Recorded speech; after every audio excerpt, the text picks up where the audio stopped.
Glória a Jesus, graças a Deus, queridos amigos, queridos irmãos. Eu gostaria de compartilhar um versículo da palavra de Deus com os meus amigos, meus irmãos que acompanham as mensagens que o Senhor me dá. Nessa noite eu tive um sonho, e este sonho ele tocou muito meu coração. E toda vez que eu tenho algum sonho assim, de Deus, eu sinto que é diferente, eu sinto que é o Senhor querendo falar algo comigo. Então eu gostaria de compartilhar o versículo da palavra e também o sonho que o Senhor me deu e aquilo que eu entendi deste sonho, porque eu sei que não foi um simples sonho, mas foi algo que o Senhor quer falar comigo. Eu entendo que quando o Senhor me dá um sonho, assim que mexe com o meu coração, é algo que Ele quer me mostrar. E às vezes também o Senhor quer falar através da gente, né? Daqueles que acreditam nele, daqueles que acreditam na sua palavra, o Senhor quer falar e alcançar outras pessoas. Quem sabe alguém que vai ouvir este vídeo vai receber algo da parte de Deus. Então o versículo que eu quero ler está em 2 Coríntios 4, que diz assim: nos quais o Deus deste século, que é Satanás, cegou o entendimento dos incrédulos, uma cegueira voluntária, para que não lhes resplandeça a luz do Evangelho da glória de Cristo, que é a imagem de Deus. Tá? Então, este versículo aqui da palavra foi o apóstolo Paulo que deixou escrito para o povo de Coríntios, falando a respeito da cegueira espiritual que as pessoas têm. Todas as pessoas, queridos, que não ouvem a palavra de Deus, todas as pessoas que não conseguem acreditar na palavra de Deus, que não dão importância para a palavra de Deus, elas estão cegas espiritualmente falando. Os seus olhos espirituais estão cegos. Embora a pessoa acredite que é uma pessoa religiosa, embora a pessoa acredite que tem uma, como que eu vou explicar, uma comunhão com Deus, mas se ela está fora dessa palavra, a Bíblia, a palavra de Deus nos ensina que ela está cega espiritualmente. Há uma cegueira espiritual na vida dessa pessoa. E o que a Bíblia nos fala, queridos irmãos? Quando o Senhor Jesus Cristo, que é o nosso mestre, que é o nosso guia, ele veio aqui nessa terra como homem, ele foi 100% homem e 100% Deus. Ele foi perfeito, ele não pecou, ele veio aqui para fazer a obra de Deus. Ele veio aqui para anunciar a mensagem de Deus. Então, a vida dele foi um exemplo para nós. E nós seguimos o exemplo do nosso mestre. Até hoje, há 2000 anos atrás, mais de 2000 anos atrás, ele esteve aqui na Terra. E hoje, aqueles que creem nessa palavra, neste Evangelho de Jesus Cristo, seguem os passos dele. Então, ele veio aqui e ele deixou aqui a palavra de salvação. Ele deixou para nós o exemplo de verdadeiro amor, quando ele morreu pelos nossos pecados e se entregou pelos nossos pecados. Então, o que a palavra de Deus nos diz? Todas as pessoas que creem, que aceitam esse sacrifício do Senhor Jesus como redenção dos seus pecados, todas as pessoas que entendem que todos nós somos pecadores e que não há outra forma de nos livrar da condenação por este pecado, a não ser através do sangue do Senhor Jesus Cristo, todas as pessoas que entendem isso, que conseguem ter esse entendimento, esclarecimento na sua mente, elas são salvas. Elas são salvas dessa condenação eterna. Mas aquelas pessoas que por uma razão ou outra endurecem o seu coração, às vezes por um preconceito. O que é um preconceito, irmãos? Preconceito contra a igreja, preconceito contra as pessoas que seguem, que vão na igreja. Tá? O que é um preconceito? É aquilo que vem antes do conceito. É quando a pessoa tem uma ideia a respeito de um assunto, mas ela não sabe exatamente como é aquele assunto. Ela tem só uma ideia. uma ideia a respeito daquilo, mas ela não sabe tudo sobre aquilo. Então isso é um preconceito, é o que vem antes do conceito, tá? Então as pessoas às vezes têm um preconceito porque ouviram falar algo a respeito da igreja, porque ouviram falar algo que escandalizou a igreja, porque alguém escandalizou, porque de repente um líder escandalizou. Então a pessoa fica com aquilo na mente. Ah, mas isso daí, essas igrejas são para isso, para aquele outro, para enganar, para isso, para aquele outro, tá? Então as pessoas têm um preconceito a respeito disso. Mas eu tô falando aqui de Jesus. Jesus nunca escandalizou ninguém. Jesus, queridos irmãos, nunca fez nada de errado. Jesus é o nosso mestre. Jesus é o mestre dos verdadeiros cristãos. Por que existem muitas vezes, é difícil a gente pregar o evangelho para uma pessoa que teve um encontro com um escândalo, teve um encontro com uma vergonha? Porque na igreja de Cristo caminham duas classes de pessoas, os verdadeiros e os falsos, que a Bíblia chama de joio e trigo, que o trigo é o verdadeiro e o falso é o joio. Eles caminham juntos. Os dois se dizem cristãos, os dois se dizem crentes, os dois se dizem seguidores de Cristo, mas só um é verdadeiro. E qual que é o verdadeiro? O verdadeiro é aquele que se importa com essa palavra para cumprir, para viver, para praticar ela. Sempre reconhecendo que todos nós somos falhos. Podemos falhar em uma área ou outra, mas estamos tentando. Quando a gente vê que a gente falhou, a gente tenta se corrigir para não falhar de novo, para não errar, para não entristecer o Senhor Jesus Cristo. E Ele nos ajuda, e nos capacita e nos fortalece. E sem Ele nós não conseguimos vencer a nossa natureza caída. Então o que este versículo aqui fala para nós? Que as pessoas que não dão crédito a essa palavra por causa de preconceitos, por causa dos falsos que escandalizaram essa palavra, eles estão com o seu entendimento cego. Agora, o que vai acontecer com as pessoas que estão com o entendimento cego?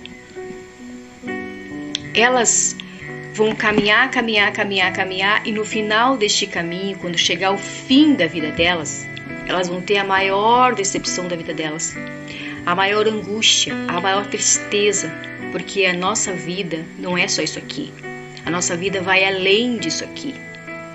A nossa vida não é só 100 anos, se alguém durar 100 anos nessa terra. A nossa vida é eterna. Deus nos criou para sermos eternos. Nós somos seres espirituais e a nossa alma é imortal. Então, quando nós sair daqui, nós vamos para o lugar que a gente escolheu enquanto estamos aqui. É isso que muitas pessoas não acreditam, ou não se importam, ou não dão a devida importância. Então, o que o Senhor Jesus, por nos amar, Ele faz? Ele deixou aqui homens e mulheres para pregar esta palavra. Deixou homens e mulheres que se coloquem voluntariamente nas suas mãos, à sua disposição, para anunciar essa palavra e para serem testemunhas vivas daquilo que o Senhor Jesus fez na vida deles. Eu me lembro que antes de eu conhecer o Senhor Jesus, quando eu fui na igreja a primeira vez, eu já senti o chamado dele para mim e aceitei o Senhor Jesus no meu coração. Mas eu ainda segui com as práticas da velha criatura porque eu não conhecia essa palavra. Mas conforme eu comecei a ler essa palavra, a Bíblia Sagrada, eu comecei a sentir algo diferente na minha vida. Eu me lembro que eu lia e eu começava a chorar porque a palavra que eu lia, o versículo que eu lia, ele entrava na minha mente, na minha alma e ela me quebrantava o meu coração. Ela tocava o meu coração, então eu começava a chorar. E eu entendi que havia um poder nessa palavra aqui, que essa palavra não era como um livro qualquer, era diferente. E assim o Senhor começou a trabalhar na minha vida, assim o Senhor começou a me chamar e começou a transformar a minha vida. E essa palavra, ela tem este poder de transformar vidas. É por isso que o inimigo, Satanás, investe para que ela não seja exposta, para que ela não seja manifesta, para que aqueles que usam dessa palavra, que falam dessa palavra, não sejam pessoas de compromisso, porque aí vai escandalizar, né?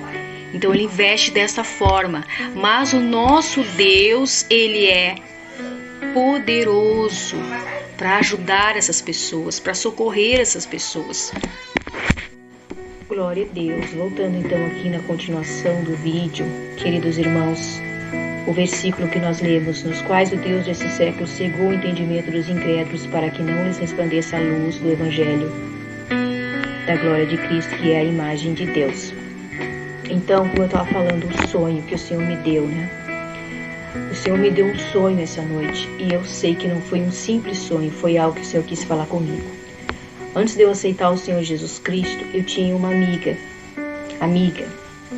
mas amiga mesmo, irmãos, era uma amiga que eu tinha muita consideração por ela e ela por mim. Né? Nós éramos como irmãs de sangue, de tão amigas que a gente era. E eu me lembro que a gente estava sempre junta, né? Mas não tinha Jesus, eu não tinha Jesus e nem ela também. Mas a gente estava sempre junta e eu procurava ser amiga verdadeira, sincera com ela, e eu sentia que a mesma forma ela também era comigo, né? A gente compartilhava tudo, a nossa vida, tudo, a gente estava sempre juntas. Quando uma ia viajar, convidava a outra, nós estávamos sempre juntas.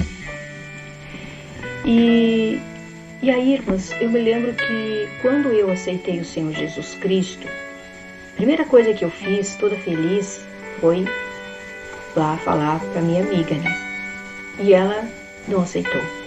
Ela não aceitou e seguiu o caminho dela, seguiu a vida dela, e eu segui a minha vida. E aí eu me lembro que a gente foi se afastando, assim, aos pouquinhos, se afastando, e até que a gente se afastou totalmente, porque eu segui um caminho e ela continuou no mesmo caminho que a gente estava antes. E aí, irmãos, passou muito tempo, de vez em quando a gente se via, cumprimentava, mas a gente sentia que não era mais aquela mesma comunhão que a gente tinha, né? Algo tinha mudado. Aí, essa noite eu tive um sonho. Eu sonhei que eu via essa minha amiga da mesma forma que ela era quando a gente estava sempre juntos. Ela estava assim, bem novinha, né? Como ela era antes. E eu me lembro que no sonho eu carregava ela numa bicicleta e dizia assim: eu vou te levar para um lugar, né? Onde lá tu vai ter um encontro com Deus. Eu carregava na bicicleta. Conforme eu ia indo pelo caminho, a bicicleta se desmontou todinha. Se desmanchou a bicicleta, e eu pensava, agora eu não vou poder levar ela para ela ter um encontro com Jesus. Aí eu pensei, mas então eu vou pregar para ela aqui mesmo onde eu tô.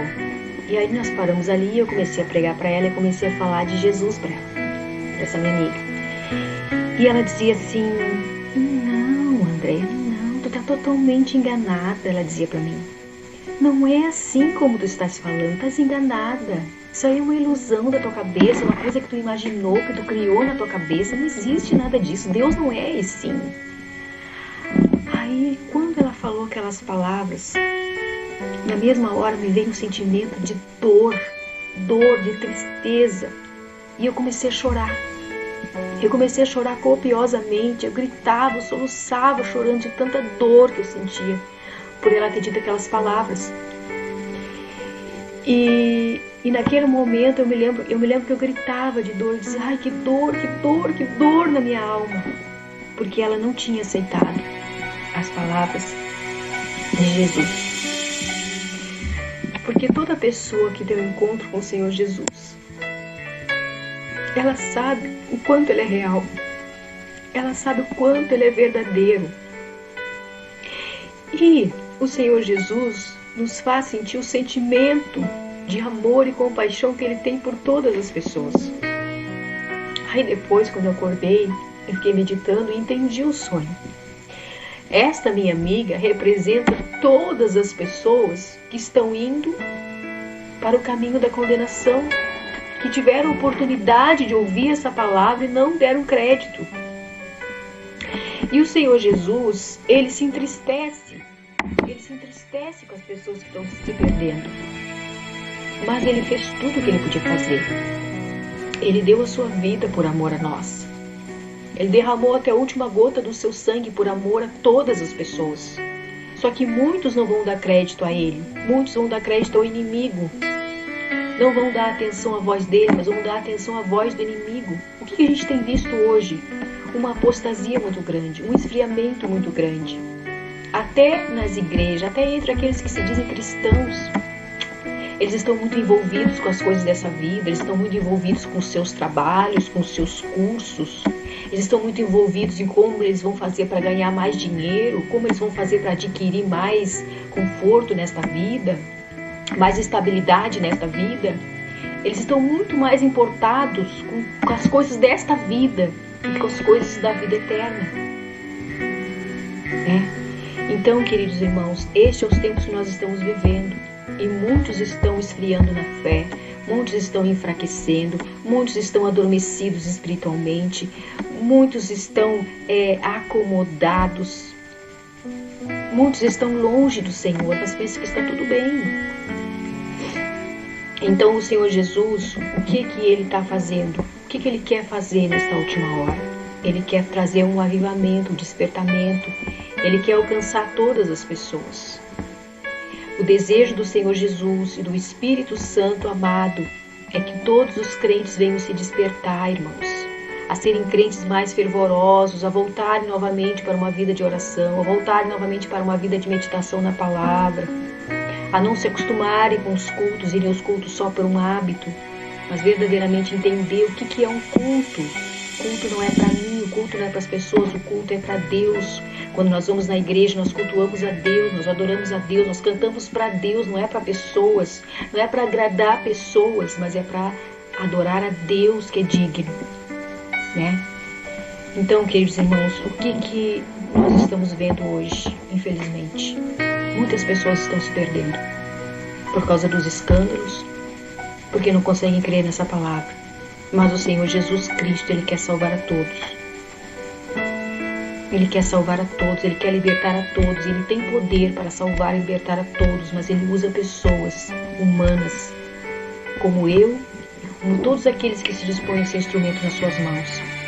Então o Senhor me deu este sonho, irmãos, e eu entendo que é assim, o Senhor quer salvar, e o Senhor sente imensa tristeza por aqueles que se perdem, por aqueles que perecem, por aqueles que entram na eternidade sem salvação.